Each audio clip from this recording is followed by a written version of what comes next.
Hello बच्चों, आज हम मैथ 2 का न्यू चैप्टर चालू करने वाले हैं, यानी कि पाइथागोरस थ्योरम का प्रैक्टिस सेट 2.1। तो फर्स्ट क्वेश्चन स्टार्ट करने से पहले मैं आपको बताती हूँ कि पहले हमें यहाँ पर दिया है कि identify with reason which of the following are Pythagorean triplet. मतलब यहाँ पर हमें बताना है कि पाइथागोरियन ट्रिपलेट क्या होता है।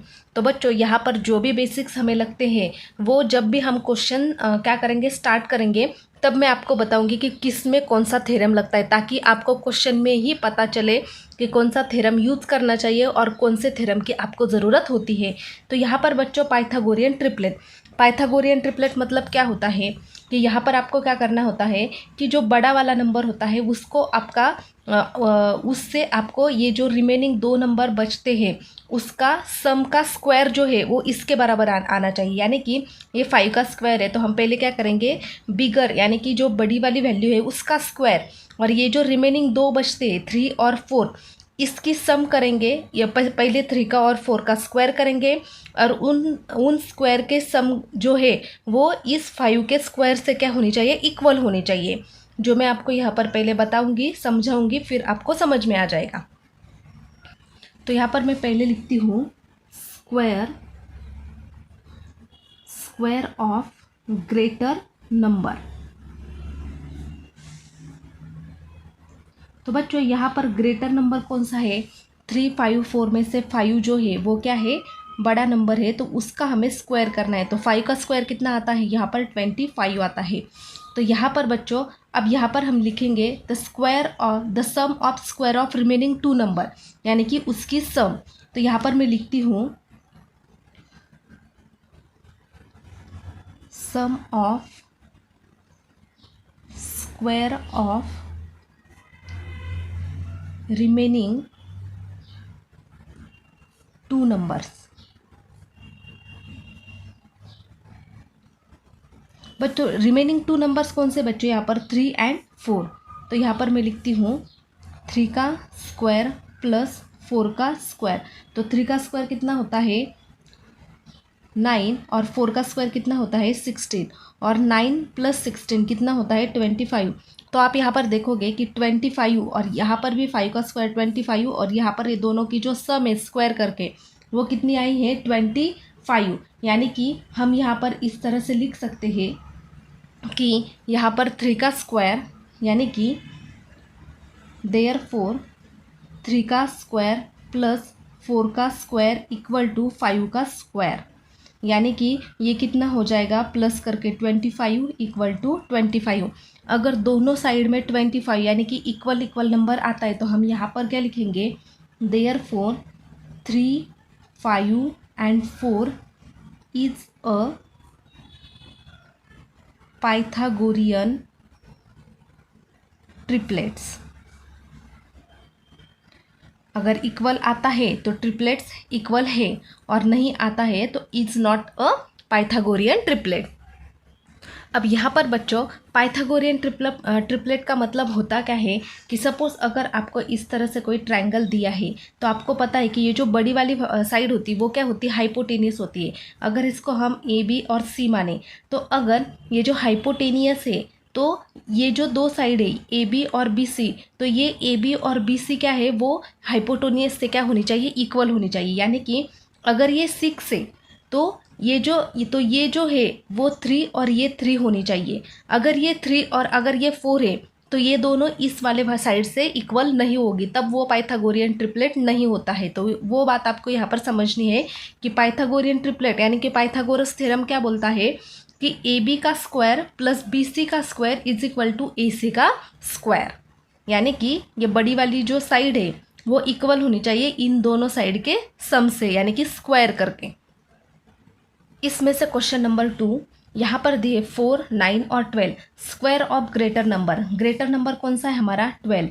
यानी कि अब हमें करना पड़ेगा 12 का स्क्वायर। तो 12 का स्क्वायर आता है 144। अब बच्चों sum of square of remaining 2 number, तो 2 नंबर कौन से बचे हमारे 4 और 9। तो यहाँ पर आ जाएगा 4 का स्क्वायर प्लस 9 का स्क्वायर। तो 4 का स्क्वायर कितना है, 4 का स्क्वायर होता है 16 और 9 का स्क्वायर होता है 81, और 16 + 81 हम करेंगे तो यहाँ पर कितना आ जाएगा 97। हमें कितना चाहिए था 144। तो बच्चों हम यहाँ पर इस तरह से लिख सकते हैं कि देयरफॉर यहाँ पर क्या था ये वाला 4 का स्क्वायर प्लस 9 का स्क्वायर इक्वल टू 12 का स्क्वायर। तो ये मिलकर कितना आया 97 और ये कितना आया था 144। दोनों तरफ सेम है क्या? नहीं है। तो हम यहाँ पर यहीं से क्रॉस करेंगे। इसका मतलब क्या होता है इज़ नॉट इक्वल टू। तो यहाँ पर हम लिखेंगे कि therefore 4, 9, 12 is not a Pythagorean triplets. Question number 3, 5, 12 and 13। तो यहाँ पर स्क्वायर ऑफ ग्रेटर नंबर कौन सा है हमारा? यहाँ पर 13 है। तो हम यहाँ पर लिखेंगे 13 का स्क्वायर। तो बच्चों 13 का स्क्वायर कितना आता है 169। अब sum of square of remaining 2 number. तो 2 नंबर कौन से बचे हमारे 5 का स्क्वायर और 12 का स्क्वायर। तो यहाँ पर हम लिखेंगे 5 का स्क्वायर प्लस 12 का स्क्वायर। 5 का स्क्वायर कितना है हमारे पास 25 और 12 का स्क्वायर कितना आता है 144। हम 25 प्लस 144 करेंगे तो वो कितना आता है 169। यानी कि ये वाली वैल्यू और ये वाली वैल्यू क्या आ रही है हमारी यहाँ पर सेम आ रही है। तो हम यहाँ पर ऐसा लिख सकते हैं कि देयरफॉर 5 का स्क्वायर प्लस 12 का स्क्वायर इक्वल टू 13 का स्क्वायर। तो कितना आता है यहाँ पर कितना आया था 169 इक्वल टू यहाँ पर भी आया था 169। तो दोनों क्या है इक्वल है। तो यहाँ पर ये क्या है पाइथागोरियन ट्रिपलेट है। तो यहाँ पर हम लिखेंगे 5, 12 and 13 is a Pythagorean triplets. Question number 5, 24, 70 and 74। तो बच्चों स्क्वायर ऑफ ग्रेटर नंबर। यहाँ पर ग्रेटर नंबर कौन सा है हमारा 74। तो यहाँ पर हम लिखेंगे 74 का स्क्वायर। अब बच्चों इसका स्क्वायर हम कैसे निकालेंगे? तो इसके लिए मैंने शॉर्ट ट्रिक बताई है यूट्यूब शॉर्ट्स पर। जब भी ऐसे कोई इंपॉर्टेंट क्वेश्चन होते यानी कि छोटे छोटे वैल्यू होते हैं लेकिन आपके लिए इम्पॉर्टेंट होते हैं और जो आपको याद नहीं रहते उस पर मैं शॉर्ट्स बनाती हूँ और आप देख लेना, क्योंकि ये जो ऐसे छोटे छोटे क्वेश्चंस होते हैं जो आप भूल जाते हैं उस पर मैं शॉर्ट्स बनाती हूँ, लेकिन वो आपको ऐसे बड़े वाले क्वेश्चन में क्या होता है यूज़ होता है। तो 74 का स्क्वायर कितना होता है 5476। आप मैंने कैसे निकाला है वो आप शॉर्ट्स में देख सकते हैं। तो बच्चों sum of square of remaining 2 number. अब 2 नंबर कौन से बचे हमारे 24 एंड 70। तो यहाँ पर हम लिखेंगे 24 का स्क्वायर प्लस यहाँ पर 70 का स्क्वायर। तो 24 का स्क्वायर तो आपको पता है 24 का स्क्वायर होता है 576 प्लस जब भी ज़ीरो होता है यानी कि 70 या फिर 60, 70, 80, 90 उसका स्क्वायर हम कैसे लिखते हैं 7 का स्क्वायर कितना होता है 49 और ये जो ज़ीरो है वो 2 ज़ीरो क्योंकि स्क्वायर है। तो इसको अगर हम प्लस करेंगे तो उसकी वैल्यू क्या आ जाएगी 5476 यानी कि इसके बराबर, यानी कि दोनों वैल्यू क्या आई है यहाँ पर सेम आई है। तो हम यहाँ पर लिख सकते हैं कि 24 square plus 70 square equal to 74 square. तो यहाँ पर हम लिखेंगे देयरफॉर यहाँ इसका कितना आया था 5476 इक्वल टू 5476।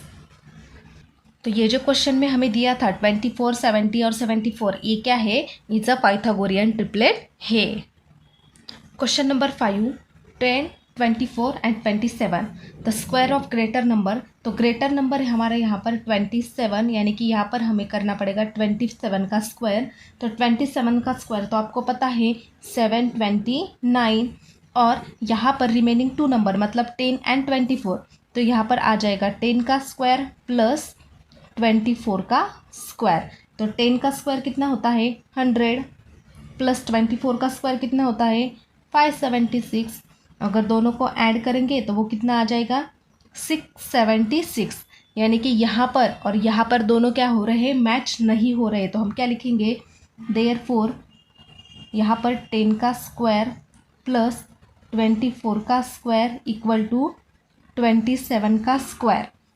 यहाँ पर कितना आया था 676 इक्वल टू यहाँ पर आया था 729, यानी कि दोनों क्या है, अनइक्वल है, नॉट इक्वल। और जब दोनों वैल्यू क्या होती है, अनइक्वल होती है, नॉट इक्वल होती है, तब हमारा is not a Pythagorean triplet, ऐसा हम लिख सकते हैं। Question number 6, 11, 60 and 61 square of greater number है हमारे इसमें से 61 का स्क्वायर, और 61 का स्क्वायर कितना होता है, 3721। बहुत आसान होता है बच्चों, जिस पर मैंने शॉर्ट बनाए आप देख सकते हो। अब यहाँ पर रिमेनिंग 2 नंबर्स कौन से हैं, 11 का स्क्वायर प्लस 60 का स्क्वायर। तो यहाँ पर आ जाएगा 11 का स्क्वायर होता है 121 और 60 का स्क्वायर कितना होता है 3600। अब दोनों को ऐड करेंगे तो वो नंबर आ जाएगा 3721, यानी कि यहाँ पर और यहाँ पर क्या आ रहा है, दोनों सेम आ रहा है। तो हम क्या करेंगे, यहाँ पर लिखेंगे देयरफॉर यहाँ पर 11 का स्क्वायर प्लस 60 का स्क्वायर इक्वल टू 61 का स्क्वायर, यानी कि यहाँ पर था 3721 इक्वल टू 3721। तो दोनों इक्वल है, इसलिए हम यहाँ पर ऐसा लिख सकते हैं कि 11, 60 and 61 is a Pythagorean triplets. Question number 2, in figure angle M N P is 90 degree, segment N Q क्या है, परपेंडिकुलर है एम पी पर। तो एम क्यू हमें यहाँ पर दिया है 9, यहाँ पर एम और क्यू दिया है 9 और क्यू पी दिया है हमें यहाँ पर 4। तो बच्चों इस क्वेश्चन को स्किप मत करना, बहुत इंपॉर्टेंट क्वेश्चन है। 2 मार्क्स के लिए क्वेश्चन आ चुका है, मार्च 19 में और 20 में, दोनों में, 19 में भी आया था और 20 में भी आया था, इसलिए ध्यान देना, स्किप मत करना। तो बच्चों यहाँ पर अगर यहाँ पर कौन सा थ्योरम यूज होता है, यहाँ पर होता है जियोमेट्रिक मीन। अब यहाँ पर आप बोलोगे कि आपको कैसे पता चला, इसके लिए प्रैक्टिस की ज़रूरत होती है बच्चों। और अगर आपको याद दिला दूँ तो मैं आपको बताती हूँ कि यहाँ पर ऑलरेडी हमें गिवन दिया है कि एन क्यू जो है वो परपेंडिकुलर है एम पी पर। अब आपको इतना तो पता है कि परपेंडिकुलर का साइन कैसा होता है, इस तरह का, इस तरह से परपेंडिकुलर होता है। अब आप यहाँ पर ऑब्जर्व करोगे कि एन क्यू क्या है, परपेंडिकुलर है एम पी पर, मतलब कुछ इस तरह से, यानी कि एन क्यू इस तरह से क्या है, परपेंडिकुलर है। यहाँ पर है एन, यहाँ पर है क्यू, यहाँ पर है एम और यहाँ पर है पी, इस तरह से, यानी कि एन क्यू क्या है, परपेंडिकुलर है एम पी पर। अब जियोमेट्रिक थ्योरम लगता कैसे, वो आप ध्यान से सुनो। सिर्फ एक बात आप यहाँ पर ऑब्जर्व करो कि एन क्यू भी कितना है, 90 डिग्री है, और यहाँ पर क्यू भी कितना है, 90 डिग्री है, यानी कि दोनों 90 डिग्री अगर दिए होते हैं और ये एम पी पर परपेंडिकुलर, यानी कि हाइपोटेनियस पर क्या होता है, वो 90 डिग्री का परपेंडिकुलर होता है, तब जियोमेट्रिक थ्योरम यूज होता है। यानी कि यहाँ पर भी आपको 90 डिग्री का एंगल होना चाहिए और यहाँ पर भी आपको 90 डिग्री का एंगल होना चाहिए, और ये जो परपेंडिकुलर लाइन है वो हाइपोटेनियस पर होनी चाहिए ये लाइन। क्यों, यहाँ पर आप देखोगे कि आपको पता है कि जब भी कोई राइट एंगल ट्रायंगल होता है तब उसकी जो बड़ी साइड होती है, तो बड़ी साइड मतलब क्या होती है, हाइपोटेनियस। ये आपका क्या होता है, बेस होता है, और ये आपकी क्या होती है, हाइट होती है। तो जब भी जियोमेट्रिक थ्योरम आप जियोमेट्रिक मीन आप यहाँ पर लगाते हो तो आपको याद क्या रखना है कि जो आप परपेंडिकुलर आपको दिया है, यानी कि एन क्यू परपेंडिकुलर दिया है, तो आपको क्या करना है, एन क्यू का स्क्वायर इक्वल टू, अब जो बचे हैं M Q into Q P, ये वाला, इन दोनों में क्या करना है, आपको इंटू करना है। एन क्यू का square equal to M Q into Q P, ये क्या है, आपका थ्योरम है जो आपको यहाँ पर यूज़ करना है। लेकिन उससे पहले क्या करना है, आपको जो आपको इस डायग्राम में क्या किया है, गिवन दिया है, वो आपको पहले लिखना है। तो हमें गिवन क्या दिया है कि in triangle M N P में, यहाँ पर मैं लिखती हूँ in triangle M N P, यहाँ पर ये जो एंगल एन है, यानी कि M N P, angle M N P is 90 degree, क्योंकि ये जो स्क्वायर के फॉर्म में होता है वो क्या होता है, 90 डिग्री होता है। तो हम यहाँ पर लिखेंगे गिवन। अब दूसरा क्या दिया है कि एन क्यू क्या है, परपेंडिकुलर है सेगमेंट एम पी से मतलब हाइपोटेनियस पे। तो हम ऐसा लिख सकते हैं कि segment N Q is perpendicular segment M P पर है, मतलब किस पर परपेंडिकुलर है वो, हाइपोटेनियस पे। अब हम क्या करेंगे, जब हमने ये 90 डिग्री का बता दिया और ये भी बता दिया कि एन क्यू क्या है कि हाइपोटेनियस पर क्या है, वो यहाँ पर परपेंडिकुलर है, तो हम यहाँ पर लिखेंगे कि बाय यूजिंग जियोमेट्रिक मीन। और जियोमेट्रिक मीन याद रखने के लिए मैंने क्या बोला आपको, क्या याद रखना है आपको कि जो परपेंडिकुलर दिया है यानी एन क्यू दिया है तो हम यहाँ पर लेंगे एन क्यू का स्क्वायर, तो यहाँ पर आ जाएगा एन क्यू का स्क्वायर। उसके बाद यम और क्यू, यम क्यू इंटू यहाँ पर होगा क्यू और पी। आप पी क्यू लिखो या क्यू पी, सिर्फ आपको क्या लिखना है, इस तरह से भी आप कर सकते हैं, ये ऐसा दिया है तो आपको इस तरह से लिख लेना है। फिर एन क्यू का square M Q into Q P. अब एन क्यू क्या करना है, हमें फाइंड करना है, तो यहाँ पर हम एन क्यू का स्क्वायर जो है वो यहाँ पर एज इट इज़ लिखेंगे। अब यम क्यू दिया है हमें 9, तो यहाँ पर हम लिखेंगे 9 इंटू क्यू पी कितना दिया है हमें 4, तो यहाँ पर 9 इंटू 4। अब 9 इंटू 4 कितना आता है, 36 आता है, तो हम यहाँ पर लिखेंगे 36। अब यहाँ पर आप बच्चों ऑब्जर्व करोगे तो हमें एन क्यू चाहिए था, हमें एन क्यू का स्क्वायर नहीं चाहिए था। स्क्वायर हटाने के लिए हमें क्या करना पड़ेगा, स्क्वायरिंग ऑन बोथ साइड, तो हम यहाँ पर लिखेंगे स्क्वायरिंग ऑन बोथ साइड्स। अगर हम दोनों को स्क्वायर करेंगे तो यहाँ पर आ जाएगा एन क्यू का स्क्वायर इक्वल टू √36। तो यहाँ पर ये 2 और ये रूट क्या होगा, कैंसिल होगा, तो एन क्यू कितना आ जाएगा हमारा, ये 36 किसका स्क्वायर है, 6 का, यानी कि एन क्यू कितना आया हमारा 6 आया, जो कि हमें चाहिए था। बहुत सिंपल होते हैं बच्चों क्वेश्चन, सिर्फ आपको क्या करना है कि कंसेप्ट समझना है, रटना नहीं है। आप एक बार मेरे साथ ऐसे कंसेप्ट समझोगे ना तो आपको अपने आप आ जाएगा।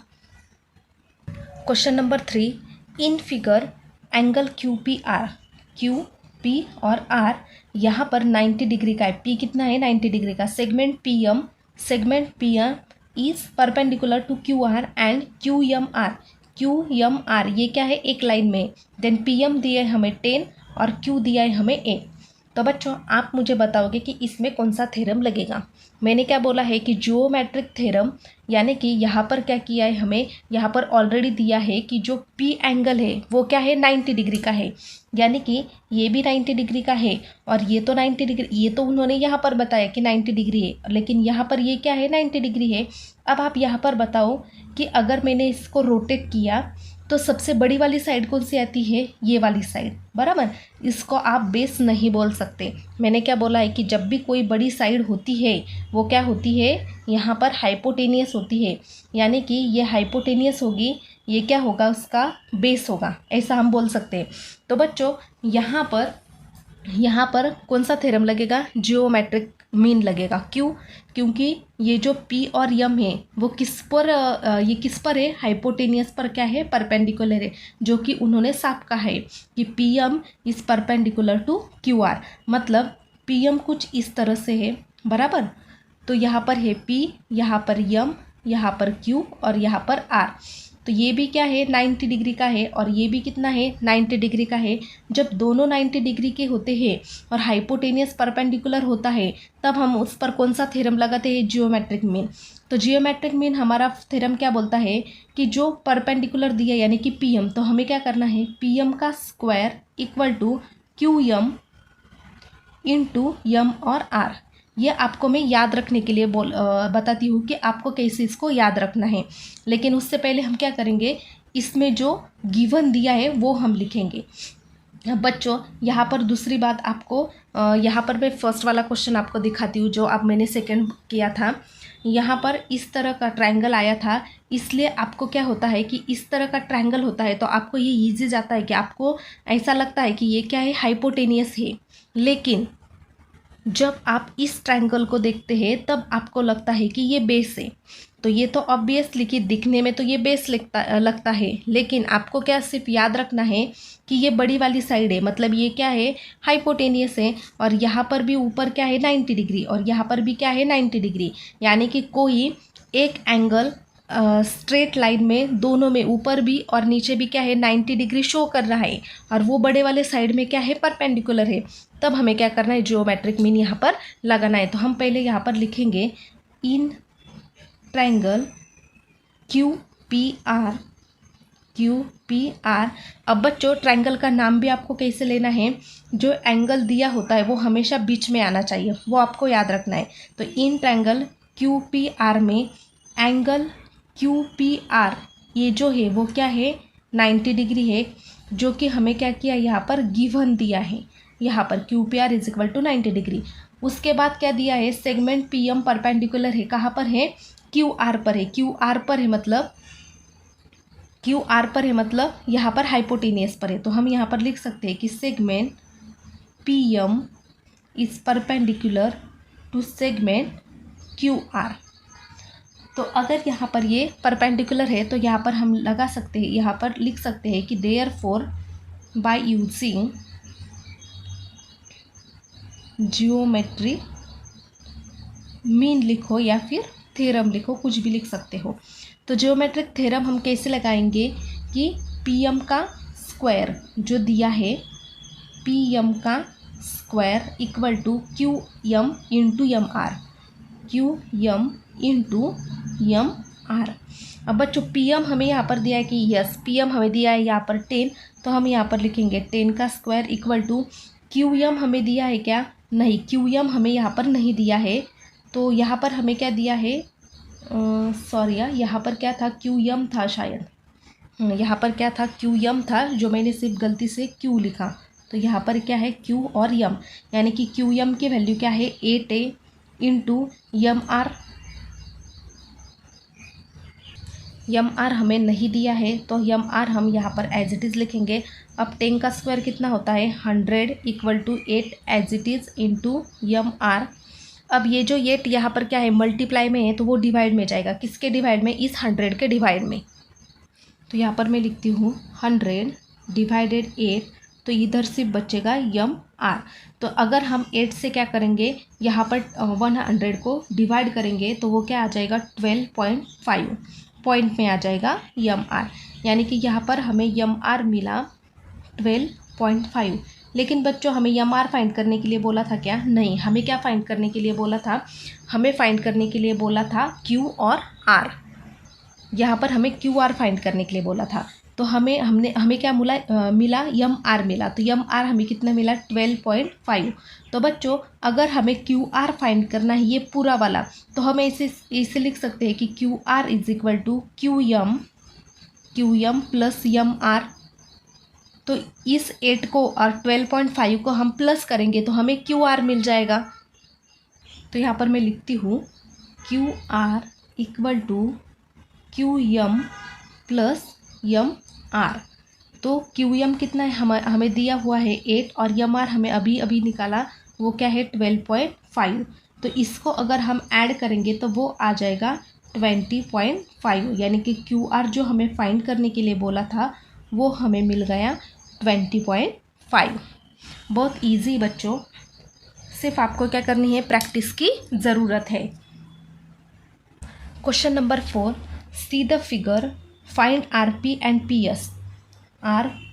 and PS using the information given in triangle PSR में जो गिवन हमें यहाँ पर क्या दी है इंफॉर्मेशन दी है, उसके आधार पर हमें PR और PS यहाँ पर लिखना है।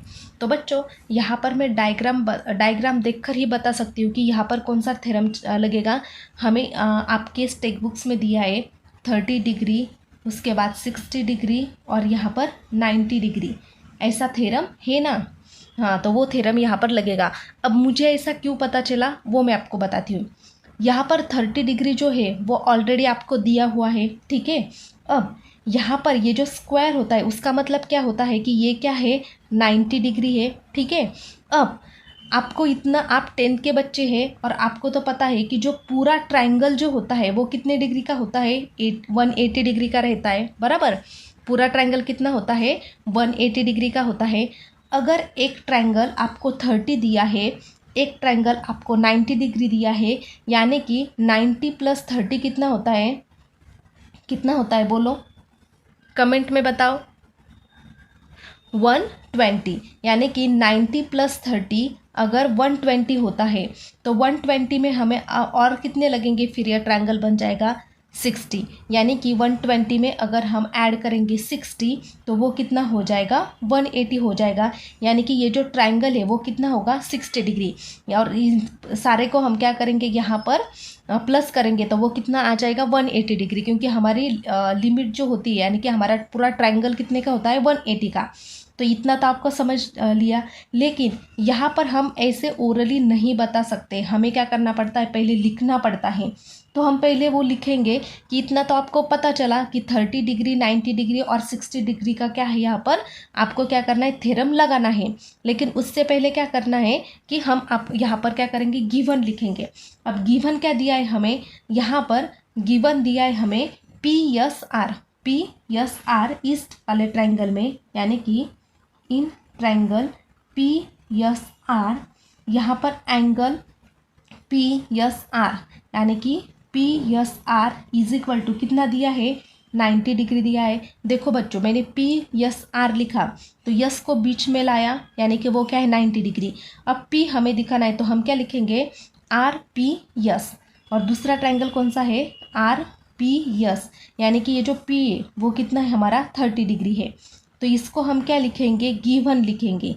ये हमें डायग्राम में क्या दिया था, गिवन दिया था, वो हमने अपने मन से नहीं दिया था, नहीं लिया। अब बच्चों यहाँ पर ये जो हमने 60 डिग्री क्या किया, यहाँ पर फाइंड किया। कैसे फाइंड किया, यहाँ पर हमने ये 90 डिग्री था, 30 डिग्री है, तो रिमेनिंग जो होता है वो कितना होगा, 60 डिग्री होगा। तो यहाँ पर हम लिखेंगे देयरफॉर एंगल। अब ये एंगल लिखना है तो हम क्या लिखेंगे, यस आर और पी। इस आर को क्या करेंगे, बीच में लिखेंगे, तो यस आर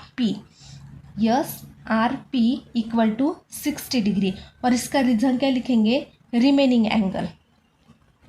ये रीज़न लिखना बहुत फ़ायदेमंद होता है बच्चों, और ये लिखना ही पड़ता है आपको, ताकि एग्जामिनर को भी पता चलता है कि आपने ये कहाँ से लिखा है।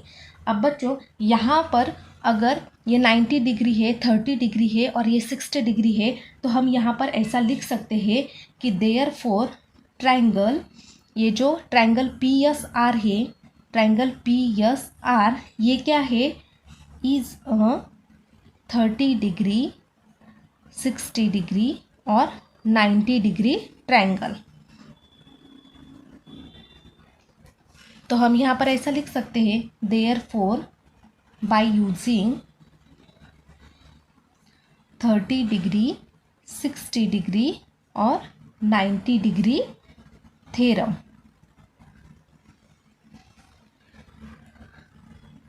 अब बच्चों यहाँ तक हम गिवन तक तो आ गए, लेकिन मैंने आपको अभी तक ये नहीं बताया कि ये थ्योरम लगाते कैसे ही। इतना तो आपको पता चला कि यहाँ पर हमें 90 डिग्री, 60 डिग्री और 30 डिग्री का थ्योरम हमें यहाँ पर यूज़ करना है, लेकिन वो कैसे करना है। तो बच्चों आप यहाँ पर देखोगे तो यस पी और यस आर, और जो ये पी आर है वो पी आर क्या है, हाइपोटेनियस है, क्योंकि वो क्या है, बड़ी वाली साइड है। आपको इस वाले प्रैक्टिस सेट में हमेशा याद रखना है कि जो बड़ी वाली साइड होती है वो हमेशा क्या होती है, हाइपोटेनियस। कैसे, यहाँ पर ये क्या है, हाइट है। जैसे कि मैं आपको ये जो ट्रायंगल है वो रोटेट करके बताती हूँ। जैसे कि अगर आप इसको ऐसे रोटेट करेंगे, सपोज कि ये वाला जो ट्रायंगल है वो अब आपको ये जो है P और R जो है वो आपको हाइपोटेनियस लग रहा है, क्योंकि आपको इस तरह का ट्रायंगल देखने की क्या है, आदत है। तो आप या तो क्या करो, जैसा मैंने इस बुक को पूरा घुमाया है वैसा आप घुमा सकते हो। सिर्फ क्या करने के लिए, ये डायग्राम को जो थ्योरम यहाँ पर लगाना है, अगर आपके ये जो वैल्यू है वो क्या होते हैं, चेंजेस होते हैं। तो अब यहाँ पर बच्चों, यहाँ पर दो साइड है, ये वाली साइड और ये वाली साइड, और ये जो P और R है वो क्या है, यहाँ पर बड़ी वाली साइड है, मतलब वो क्या है, यहाँ पर हाइपोटेनियस है। अब यहाँ पर बच्चों ये 90 डिग्री दिया है, यानी कि यस आर ये एक साइड हो गई और यस पी एक हो गई। तो यस पी की हाइपोटेनियस क्या है, ये है, और यस आर की हाइपोटेनियस भी क्या है, ये है। तो एक बार हमें क्या करना है, ये वाली साइड लेनी है, यस आर। तो अगर हमने यस आर साइड ली तो यस आर साइड क्या होती है, हाफ ऑफ हाइपोटेनियस। हाफ मतलब 1/2 और हाइपोटेनियस मतलब P और R इंटू P और R, ये आपको याद रखनी है। एक बार ए साइड लेनी है तो एक बार आपने ये साइड ली तो S R equal to half into P R लेना है। अब दूसरी साइड कौन सी बची, यस और पी, तो S P is equal to क्या होता है, S P is equal to होता है √3/2 इंटू पी और आर। सिर्फ एक बार क्या करना है, 1/2 लेना है, और ये जो 1/2 और √3/2 ये जो है वो फॉर्मूला है, मैंने अपने मन से कोई भी वैल्यू नहीं ली है। वो क्या है, 1/2 और √3/2 क्या है, यहाँ पर ये वैल्यू फॉर्मूला में है। सिर्फ आपको क्या बता रही हूँ, S R is equal to half of P R यानी कि हाइपोटेनियस वैल्यू, और दूसरी साइड कौन सी है, यस और पी, तो S P is equal to √3/2 into P R मतलब हाइपोटेनियस। दोनों साइड को हमें हाइपोटेनियस से क्या करना है, यहाँ पर इंटू में लेना है, कंपेयर करना है, और सिर्फ यहाँ पर वैल्यू चेंज हो जाएगी। जो वैल्यू मैंने आपको अभी अभी बताई उसको आप क्या कर सकते हैं, अगर आपको बुक नहीं घुमानी है तो आप क्या करोगे, यहाँ पर इस तरह से ये ट्रायंगल है, ये बड़ी वाली साइड है, ठीक है। अब यहाँ पर क्या है, यहाँ पर है आपका राइट एंगल ट्रायंगल यानी कि यस, और यहाँ पर क्या है आर, और यहाँ पर क्या है पी। तो यहाँ पर ये 90 डिग्री है तो ये क्या होगा 30 डिग्री, और यहाँ पर ये क्या है 60 डिग्री, ये मैंने इसे घुमाया। तो बच्चों ये वाली साइड है तो S R is equal to क्या आ जाएगा 1/2 इंटू पी और आर, इंटू पी और आर। और दूसरी साइड कौन सी है, यस और पी, यस पी। हमें सिर्फ ये दो साइड लेनी है, हाइपोटेनियस नहीं लेना है। तो दूसरे साइड के लिए हमारे पास कौन सा इक्वेशन था, √3/2 इंटू पी आर। तो दोनों के साइड में क्या पी आर रहेगा यानी कि हाइपोटेनियस वो कांस्टेंट रहेगा। सिर्फ आर पी, यस आर और यस पी, ये जो दो वैल्यू है वो चेंजेस, वो साइड चेंजेस होगी, और उनके ये जो नंबर्स है वो भी चेंजेस होंगे। तो हम एक बार ये वाली साइड क्या करेंगे, यहाँ पर एक बार ये वाली साइड मेजर करेंगे, और उसके बाद पी एस क्या करेंगे, मेजर करेंगे। तो मैं यहाँ पर लिखती हूँ कि जब हमें ये थ्योरम यूज़ करना है तो हम यहाँ पर लिख सकते हैं कि S R is equal to 1/2 into P R, और यहाँ पर रीज़न क्या लिखेंगे, अपोजिट साइड ऑफ 30 डिग्री। ये जो यस है ये क्या है, 30 के अपोजिट की साइड है, ठीक है। तो यहाँ पर बच्चों यस आर हमें दिया है क्या, यस आर हमें कितना दिया है, यस आर हमें दिया है यहाँ पर 6 दिया है। तो यस आर की जगह हम यहाँ पर 6 लिखेंगे। 6 is equal to 1/2 into P R हमें दिया है क्या, नहीं, पी आर हमें क्या करना है, यहाँ पर फाइंड करना है। तो हम यहाँ पर P R as it is लिखेंगे। अब यहाँ पर ये जो 2 यहाँ पर डिवाइड में, इधर जाकर क्या होगा, वो मल्टीप्लाई में जाएगा, तो वो आ जाएगा 6 इंटू 2 इज इक्वल टू, यहाँ पर बचेगा सिर्फ पी आर, यानी कि ये आ गया 12 पी और आर, यानी कि पी आर की वैल्यू यहाँ पर हमें कितनी मिली, 12 मिली। अब यहाँ पर बच्चों पी और आर की वैल्यू कितनी मिली, हमें यहाँ पर 12 मिली। अब हमें यस पी निकालना है, तो यस पी के लिए हमारे पास फॉर्मूला क्या है, S P is equal to √3/2 into P R. अब पी एस तो हमारे पास नहीं है, तो पी एस हम यहाँ पर एज इट इज़ लिखेंगे √3/2। पी आर की वैल्यू अभी हमने यहाँ पर निकाली, पी आर की वैल्यू कितनी आई थी, हमारे पास 12 आई थी। अब यहाँ पर 2 1 2 और 2 6 कितना होता है, 12 होता है, यानी कि ऊपर कितना बचा, P S is equal to √3 into 6। तो इसको हम कैसे लिख सकते हैं, P S is equal to 6√3।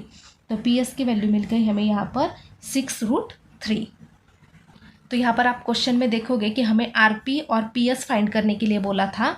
यहाँ पर आर पी, आर और पी और यस और पी, ये आर पी आया हमारा 12, और जो यस पी था वो कितना आया हमारा, वो आया 6√3। Question number 5, for finding A B and B C with the help of information given in figure complete the following activity. हमें एक्टिविटी क्या करनी है, यहाँ पर कंप्लीट करनी है। तो बच्चों यहाँ पर ए बी और सी, यानी कि यहाँ पर इस ए बी साइड पर यहाँ पर इक्वल लाइन है, और यहाँ पर भी 2 इक्वल लाइन है, यानी कि ए बी और बी सी क्या है यहाँ पर, दोनों एक दूसरे से इक्वल है। जब दोनों एक दूसरे से इक्वल है उसका मतलब क्या होता है कि A B is equal to B C, यानी कि ए बी और बी सी दोनों साइड्स क्या है, सेम है। अगर ये 2 है तो ये भी 2 है, ये 1 है तो ये भी 1 है, अगर ये 4 है तो ये भी 4 है। तो यहाँ पर हमें डायग्राम में ही वो क्या दिया है, यहाँ पर शो किया है। तो यानी कि A B is equal to B C, ये क्या दिया है हमें, यहाँ पर गिवन दिया है। तो हम यहाँ पर लिखेंगे गिवन, क्योंकि हमें डायग्राम में वो गिवन दिया था। अब यहाँ पर बच्चों एंगल बी ए सी, जो बीच वाला होता है वो क्या होता है, एंगल होता है, यानी कि बी ए सी। अब यहाँ पर आप देखोगे बच्चों कि यहाँ पर 3 ट्रायंगल बनते, कौन से, एक ए बी सी, यानी कि एंगल ए बी और सी, यानी कि ये बीच वाला एंगल मतलब बी एंगल। तो बी एंगल कितना दिया है यहाँ पर, 90 डिग्री दिया है, जो कि गिवन दिया है डायग्राम में। अब एंगल कौन सा, ए। अब ए एंगल के लिए हमें क्या लिखना पड़ेगा, बी ए और सी। तो बी ए और सी ये बीच में। अब दूसरा एंगल बी सी और ए, बी सी और ये 2 एंगल। अब बच्चों इतना तो मैंने आपको बोला है कि जब भी कोई ट्रायंगल होता है तो वो पूरा का पूरा कितना होता है, 180 डिग्री का होता है, ठीक है। अब जब पूरा 180 डिग्री का होता है और उसमें से ऑलरेडी ये जो 90 डिग्री है वो क्या दिया है, ये बी एंगल 90 डिग्री का दिया है, तो रिमेनिंग ये जो 2 एंगल है वो कितने होंगे, दोनों मिलकर 90 डिग्री होंगे। अब दोनों 90 डिग्री को अगर हम डिवाइड करेंगे तो ये आ जाएगा 45 डिग्री का ये एंगल, और ये आ जाएगा 40 डिग्री का एंगल।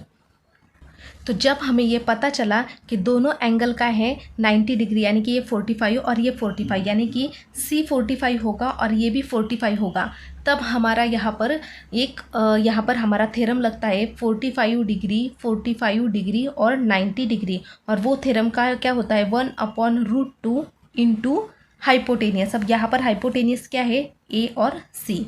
ये क्या है बच्चों, यहाँ पर उसका फॉर्मूला है 45 और 90 डिग्री का, यहाँ पर क्या है वो फॉर्मूला है। तो अब यहाँ पर आप बताओगे कि यहाँ पर ए एंगल हमारा कितना आया, 45 डिग्री। तो यहाँ पर क्या आ जाएगा, 45 डिग्री। तो A B is equal to B C, यानी कि ए बी और बी सी दोनों क्या है, सेम है, जो हमें डायग्राम में ऑलरेडी यहाँ पर शो किया है कि ए बी और बी सी क्या है, सेम है। जब दोनों साइड सेम होते हैं, ए बी और बी सी क्या होते हैं, दोनों साइड सेम होते हैं, और ए और जो बी है वो ऑलरेडी 90 डिग्री का होता है, और ये 45 डिग्री का और ये 45 डिग्री का होता है, तब हमारा फॉर्मूला होता है 1/√2 इंटू ए सी। तो यहाँ पर आप देखोगे कि ये जो ए सी यहाँ पर मैंने लिखा है वो ऑलरेडी यहाँ पर लिखा है, तो यहाँ पर क्या आ जाएगा 1/√2। ये 1/√2 कहाँ से आया, फॉर्मूला से, कौन से, 45 डिग्री और 90 डिग्री। अब यहाँ पर बच्चों यहाँ जो ए सी दिया है वहाँ पर यहाँ ए सी की वैल्यू हमें √8 दी है, तो यहाँ पर क्या आ जाएगा 1/√2 एज इट इज़ ये वाला। यहाँ पर सिर्फ उन्होंने ए सी की वैल्यू क्या की, यहाँ पर पुट की है। अब बच्चों यहाँ पर उन्होंने क्या किया, ये वैल्यू तो एज इट इज़ रहेगी 1/√2, सिर्फ उन्होंने क्या किया, यहाँ पर ये जो 8 है इसको इस तरह से लिखा। क्यों लिखा, क्योंकि ये जो 8 है वो क्या है यहाँ पर रूट में, तो इसको हम ऐसे लिख सकते हैं कि 4 2 सा क्या होता है 8। अब ऐसा क्यों लिखना है, क्योंकि जब भी रूट में कोई वैल्यू होती है तो हमें उसका स्क्वायर लेना पड़ता है, लेकिन 8 किसी का भी स्क्वायर नहीं है, 8 क्यूब है, स्क्वायर नहीं है, ये बात आपको याद रखनी है। 8 किसी का क्यूब है, स्क्वायर नहीं है। तो अगर हमने 4 × 2 ऐसा लिखा तो ये जो 4 है इसको हम बाहर ले सकते हैं। कैसे, ये जो 4 है वो किसका स्क्वायर है, 2 का स्क्वायर है, तो इस 4 को हमें बाहर हम कैसे लिखेंगे 2, क्यों, क्योंकि वो 2 का स्क्वायर है, तो अंदर क्या बचेगा सिर्फ √2। तो यहाँ पर वैल्यू क्या आएगी, आ जाएगी 2 × √2। तो इसलिए उन्होंने क्या लिखा, इस √8 को 2√2 लिखा। अब यहाँ पर बच्चों आप देखोगे कि 1 × इस तरह से वो वैल्यू है, जैसे कि ये जो वाली वैल्यू है 1/√2 × 2√2, यानी कि दोनों के साइड में क्या है, मल्टीप्लिकेशन का साइड है। तो यानी कि ये वैल्यू क्या है, इसके नीचे कुछ भी नहीं है, मतलब ऊपर वाले का क्या होगा इंटू और नीचे वाले का इंटू, तो ये हो जाएगा 2√2/√2, इन दोनों की मल्टीप्लिकेशन और इन दोनों की मल्टीप्लिकेशन। तो ये जो √2 है वो क्या होगा, यहाँ पर कैंसिल हो जाएगा और सिर्फ क्या बचेगा यहाँ पर 2, यानी कि हमारा आंसर क्या आ जाएगा यहाँ पर 2। तो यहाँ पर हम लिखेंगे इस बॉक्स में 2। तो यहाँ तक हम क्या करेंगे, आज 5 ही क्वेश्चन सॉल्व करेंगे। आगे के क्वेश्चन हम आगे के वीडियो में स्टार्ट करेंगे। तो बच्चों, अगर वीडियो यूज़फुल लगे तो लाइक, शेयर एंड सब्सक्राइब ज़रूर करना। और एक बात, जब भी इस इक्वेशन में कोई भी अगर इम्पोर्टेंस होता है तो मैं वहाँ पर इंस्टा पर और यूट्यूब पे शॉर्ट्स पे क्या करती हूँ, वो भेजती हूँ। तो ज़रूर देखना, क्योंकि 10th के बच्चों के लिए वो बहुत इम्पॉर्टेंट होता है, क्योंकि बहुत ऐसे इम्पॉर्टेंट शॉर्ट्स होते हैं, वही मैं वहाँ पर इंस्टा पर और यूट्यूब पे डालती हूँ। तो thank you so much, like and subscribe ज़रूर करना।